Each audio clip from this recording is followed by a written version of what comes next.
10, 9, 8, 7, 6, 5, 4, 3, 2, 1,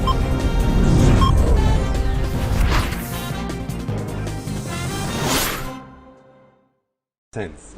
He was a brilliant weaponization rocket engineer, and he employed those skills beautifully because India had the scientific capability to bring about nuclear explosions, but did not quite have the wherewithal to move into weaponization and then putting those weapons into delivery vehicles. So Dr. Kalam's big contribution was to bridge this gap, say, between ISRO and DAE, Department of Atomic Energy, and DRDO, and to weaponize our nuclear program.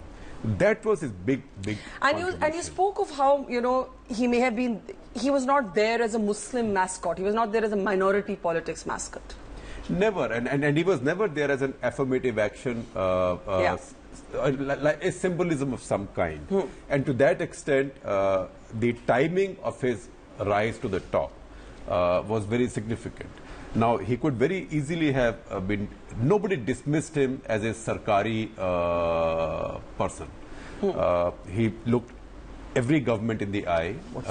He owed very little to any political party, and they all respected him. In fact, it is because of the kind of respect that he had that a lot of things got done for the missile and nuclear program at the government level as well, because he could go.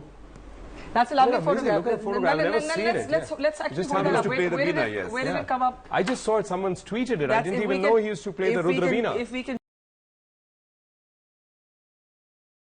just get one of the cameras to come in on that. Amazing. Let him describe what we're seeing. Well, I mean, in this actually, photograph. what we're seeing here is a photograph of him playing the Rudraveena, Yeah. which I wasn't even aware that he used to play the Rudraveena.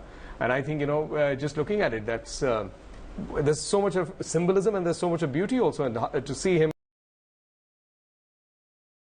playing an instrument that goes back thousands of years and perhaps is among the earliest string instruments that is deeply linked to our tradition, deeply linked to Saraswati, deeply linked to knowledge. And in many ways,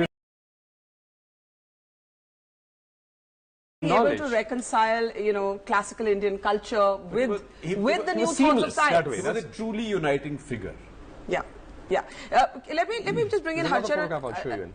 Let me just bring in Harcharan Bens. Now, Mr. Bens, you were telling us a story of how when President Kalam came to Punjab, how he was. Former President and Bharat Ratna APJ Abdul Kalam died on Monday after collapsing during a lecture in Shillong. Kalam, 83, collapsed during a speech at the IIM Shillong and was rushed to the nearby Bethany Hospital where doctors put him on oxygen and tried to revive him. He was brought into hospital without a pulse or BP. There was no sign of life. John Sailor-Rithathiang, director of Bethany Hospital, told the Quint. Kalam served as president for 5 years from 2002.